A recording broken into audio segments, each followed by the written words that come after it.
আসসালামু আলাইকুম। আবারও চলে আসলাম আমার সেই জঙ্গল গার্ডেনে।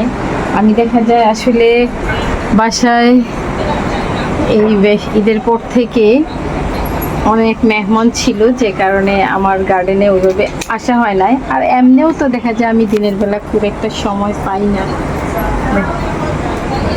কাজের ব্যস্ততা থাকে। রাতেই দেখা যায় আমার সেই জঙ্গলটাকে পরিষ্কার করতে হয়। তো আজকে আমি কিছু আগাছা, ময়লা পাতা এগুলো ক্লিন করব। আমার আসলে এই বছর ফার্স্ট আমার বিয়ের পরে আমি আমার বাসায় ঈদ করে বাসায় স্টে করেছি। না হয় দেখা যায় প্রতিবারই বরাবর আমি আমার বাবার বাসায় ঈদ করে বিকালে চলে যাই। তো এবার যাই নাই, কারণ প্রথমত বাচ্চাদের এক্সাম ছিল, তার মধ্যে অনেক শুভাকাঙ্ক্ষীদের ইনভাইট করেছিলাম। তার মধ্যে আসলে কি বলবো, পুরা কপাল আমার হেল্পিং হ্যান্ড এক সপ্তাহ টানা ছুটিতে চলে গেছে। ওই সময়টাতে প্রচণ্ড গরম, তার মধ্যে বাসায় 15-16 জন আমরা সদস্য। মানে এত আমার কষ্ট হয়েছে বলার মতো না। তারপরও কিন্তু কষ্ট হলেও যখন মেহমান ছিল বাসায়, বেশ আমরা কিন্তু অনেক আনন্দ করেছি। মানে এই কষ্টটার কষ্ট লাগে নাই। তো সবাই চলে যাওয়ার পর মনটা খুব খারাপ লাগছে, বাচ্চারা তো ভীষণ মন খারাপ করছে। ওদেরকে নিয়ে একটু ঘুরে নিয়ে আসলাম। তো আসলে মেহমান আসে না, এটা একটা ভালো। আসলে চলে গেলে খুব খারাপ লাগে।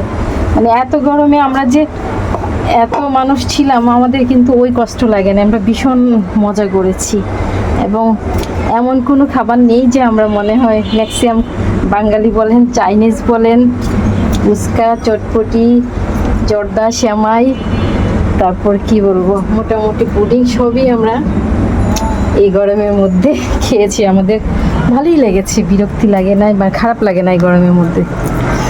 যাই হোক, আমার জঙ্গল বারান্দাটা আসলে ওইভাবে আসা হয় নাই এই কদিন। কালকে আবার আমার বাসায় মেহমান চলে আসবে, তো ভাবলাম তাহলে আজকে রাতেই তাদেরকে একটু সেবা যত্ন করে রেখে যাই।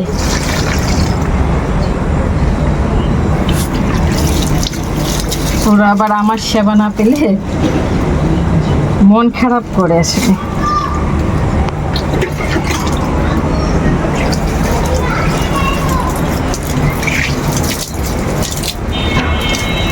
এটা আমার বেডরুমে ছিল, এখন বের করে দিচ্ছি। অনেক দিন ছিল, নষ্ট হয়ে যাবে। যাই হোক, সবাই ভালো থাকবেন। আজকের মতো এই জঙ্গল বাকি বাবা, আমি ভিডিও করছি তো, জঙ্গল গার্ডেন থেকে বিদায় নিতে হবে।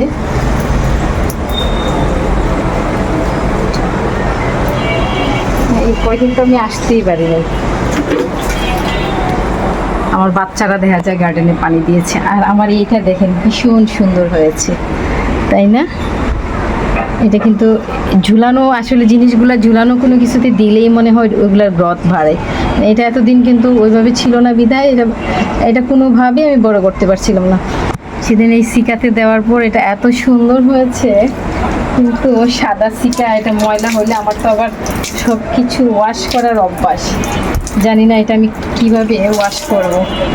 এটা ওয়াশ করতে গেলেই তো সব নষ্ট হয়ে যাবে। তো সবাই ভালো থাকবেন।